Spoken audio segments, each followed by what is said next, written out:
These notes are for AP Calculus and starting the understanding of a derivative. We first started with limits. And so the derivative is a limit. There are going to be some slight differences, but this is where it all becomes important. So we've got the derivative of a function at a number is denoted by this f prime of a. So if we want to take the derivative, we want to take f prime of a. We're going to take the limit as h approaches 0, this f of a plus h minus f of a, all over h. If the limit exists. If the limit does not exist, then the derivative does not exist. There's different ways to denote this, and I'll keep using all of these. You can use f prime of x, y prime, dy, dx, and those first three are the ones that I use most often. But you're also going to see this df dx. That means the derivative of the function with respect to x. And we can change what variables we're using. You could do the derivative of the function f of x with respect to x. All mean the same thing. So a derivative is a rate of change. And this is, there's a lot of stuff going on with these notes. So I'm going to do these notes in two parts. This is going to be the first part.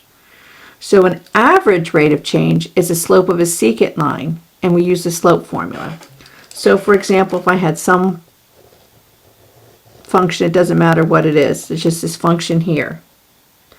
And a secant line would connect 2 points. So if I wanted to find a slope between, say, this point and this point, the secant line goes through those 2 points.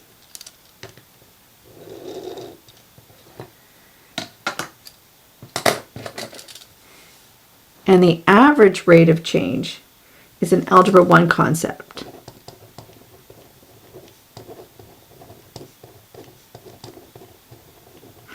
And I'll stress this many times, average algebra. The rate of change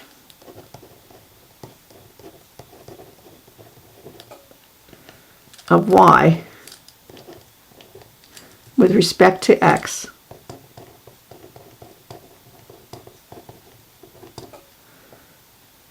is going to be written, the slope is going to be y2 minus y1 over x2 minus x1. So you recognize that. I like to use the change in y over the change in x. This is all Algebra 1. And we did it in Algebra 2, and we did it in Math Analysis. And we're doing it in Calculus. We're going to ramp it up a little bit. So this is just basic rate of change.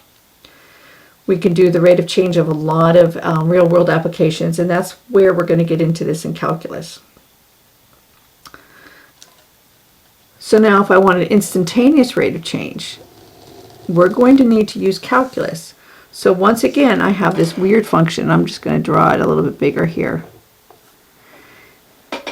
And if I want to look at the slope of a tangent line, well, what happens, I could start out here once again with a secant line. And that's the slope of a secant line. I'm going to start changing colors. It's going to look real busy here in a second. But a tangent line means I would just touch the function in one point. Well, look at this. I'm crossing through the function. So that's not real good.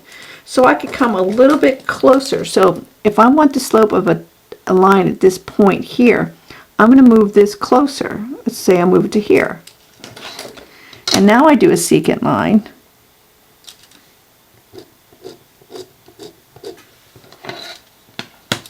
And it's not the same as the first one. This point is getting closer and closer to this one. This is what I mean by delta x. Delta x from on these 2 points was large. I came here. This change in x is a little bit closer. Let's try another one. Let's try here. I'm getting really, really close. And make a secant line. That is getting closer and closer to the tangent line at that point. So I started out here this being delta x. Then I went to here, and this was my delta x. And then when I got to this one here, that was my delta x right there. So it kept getting smaller and smaller. So the way the definition works out, since we're trying to make delta x as small as possible, we want the limit as delta x approaches 0, the change in x, or change in y, over the change in x. It's the same thing I did here in Algebra 1, but now I'm going to be looking at the limit of this. So if I changed x, or if I changed y, oh man, this is going to get too busy. I'm changing, let's go. If I start here, well, let's just do it this way. I'm going to say that f of x plus delta x, that's my change in y. If I look at a graph, this is x plus delta x. So if I had some function, this here is f of x. If I go up here and come over to y, this is going to be f of x plus delta x. So this is my x, these are my y values. So change in y would be f of x plus delta x minus f of x. Change in x is going to be x plus delta x minus x. This is the definition for limit, but what happens is delta x is not used as often as it used to be. So we're going to go and change all the delta x's to h's. So I'd have the limit as h approaches 0, f of x plus h minus f of x. Notice the x plus delta x minus x is just going to be delta x, so I'm just going to make this h. This is the limit definition. This is extremely important, and it's what we're going to be focusing on.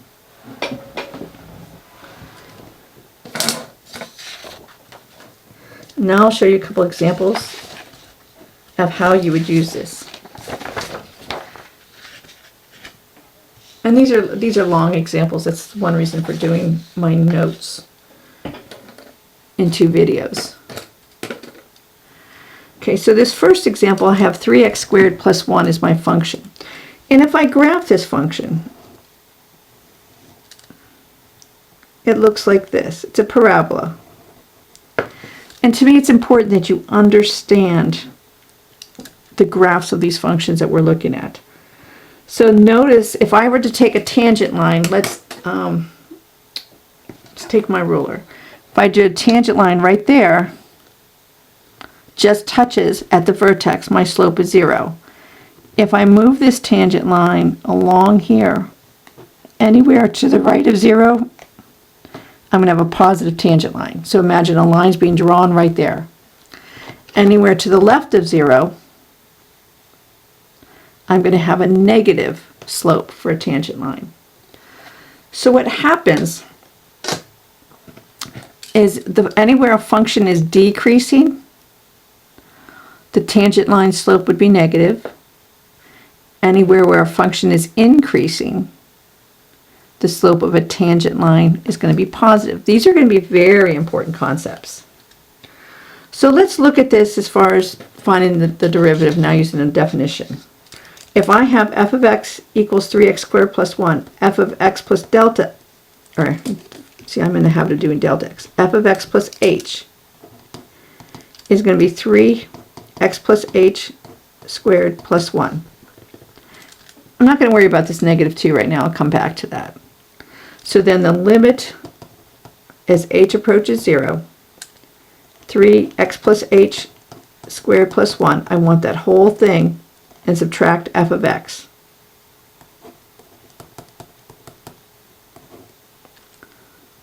All over h. Now I have to just do some algebra. I've gone over Pascal's triangle in a previous live lesson. So I want the limit as h approaches 0.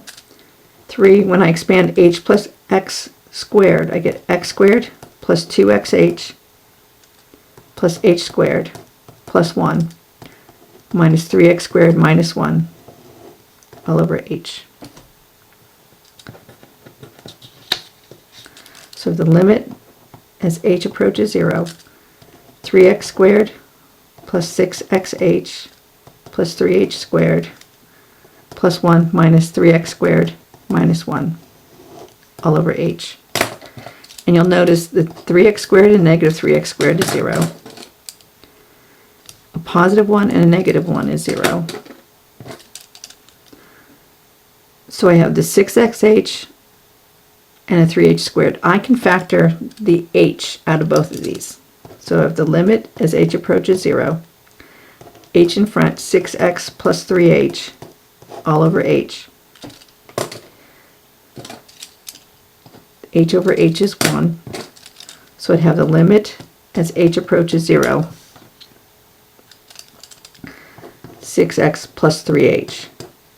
Now that I have it manipulated down to this, I can plug a 0 in for h, and I get 6x plus 3 multiplied by 0, so I get 6x. So 6x is my slope of my tangent line. And remember I said when x is at 0, when you're at the vertex, the slope of a tangent line is 0. So if I put 0 in here, I get 6 times 0, I get 0. That makes sense. Anytime I'm to the left of this vertex, the function's decreasing, so a tangent line is going to be negative. So any negative number I put into 6x, I'm going to get a negative. Likewise, everything on the right of 0 is increasing, so it's got a positive tangent line slope. So any positive number I put in here is going to give me a positive value. So in this case, I wanted to find the slope of the tangent line at a equals negative 2.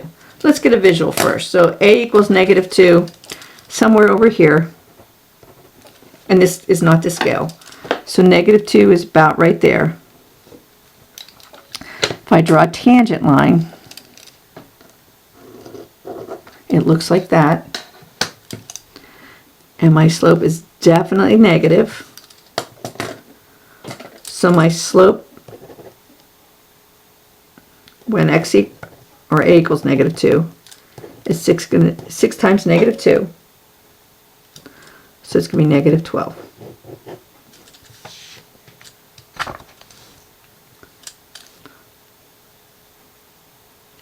And that's what we're looking for using the definition of derivative. It is long, but it is extremely important. So I'm going to draw a line here. I need more room for this next example. Okay, my next example, I'm going to start out with a graph of this. So I've got the square root of x, and I'm shifted at right 1. So it looks like this. First thing I want you to notice is this function is not continuous. It doesn't start until you get to 1.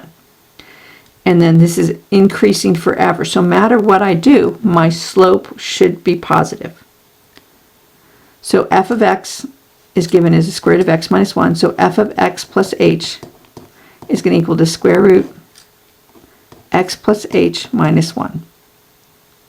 So my limit as h approaches 0, f of x plus h, so the square root of x plus h minus 1, and I'm going to subtract f of x all over h. That's the definition. I'm going to rationalize the numerator. So what that means is I'm going to take this numerator, it's a negative here, I'm going to multiply by the same terms, but make this a positive here. It's called the conjugate. But if I multiply the numerator, I have to multiply the denominator. Same thing. Multiplying by 1 does not change its value. So I'd have the limit as h approaches 0 When I multiply these first terms, square root of x plus h minus 1 multiplied by the square root of x plus h minus 1 is going to give me x plus h minus 1. The middle terms are going to cancel out, but I'll show you first. The square root of x plus h minus 1 times the square root of x minus 1. And then I have a minus sign here. The square root of x minus 1 times the square root of x plus h minus 1. This is the positive, and this is the negative, the same value. Then I'm going to have to subtract the square root of x minus 1 times the square root of x minus 1 is x minus 1. I'm going to use it parentheses right now because I have to subtract that whole term. And then my denominator becomes h square root of x plus h plus 1 plus the square root of x minus 1. This looks horrible. It looks confusing. You have to go slow. It's imperative that you understand what I'm doing, but later on I will show you easier ways to handle this. I'm not multiplying this h in because I know it's going to clean up. So I have the limit as h approaches 0. Let's just get rid of all this so it doesn't look so confusing. I have x plus h minus 1, distribute the negative, negative x minus a negative 1. I'm just going to write the denominator the way it is.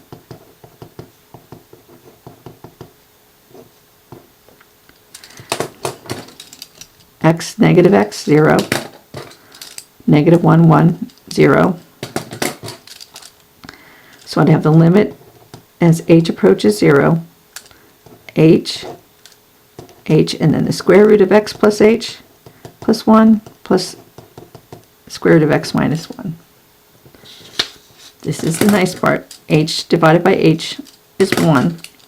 So I'd have the limit as h approaches 0, 1 over this whole huge thing. Looks ugly, it gets easier. This is at this point I can plug 0 in for h. So I'd have 1 over x plus 0 plus 1 plus the square root of x minus 1. You know what I realized? I made a negative error. I got to go back and fix it now. That's what's nice about this. Okay, this is supposed to be minus. This is supposed to be minus. This is supposed to be a minus here. And you probably caught that before I did. If so, congratulations. I will make mistakes all the time. And if I don't catch them, please let me know. So this would be 1 over, there's 2 of these square roots of x minus 1, so 2 square root of x minus 1. That is the slope of a tangent line anywhere on this curve. And if I want to take the square root of a number, I can only use numbers 1 or greater. If I put a 1 in here, 1 minus 1 is 0. The square root of 0 is 0. I'm going to have 1 over 0. I can't have 1 over 0. So what you find is you can't have a tangent line right at this point. And I'll explain why in the next video. So if I wanted to find the tangent line at 10, so let's just say 10 is way out here. This is 10. A tangent line is going to look something like that. My slope will be positive. So my slope, when a equals 10, is 1 over 2 square root of 10 minus 1, which is 1 over 2 the square root of 9, which is 1/6. And then I'm going to have you practice some of these. The next video will show the next parts of these notes.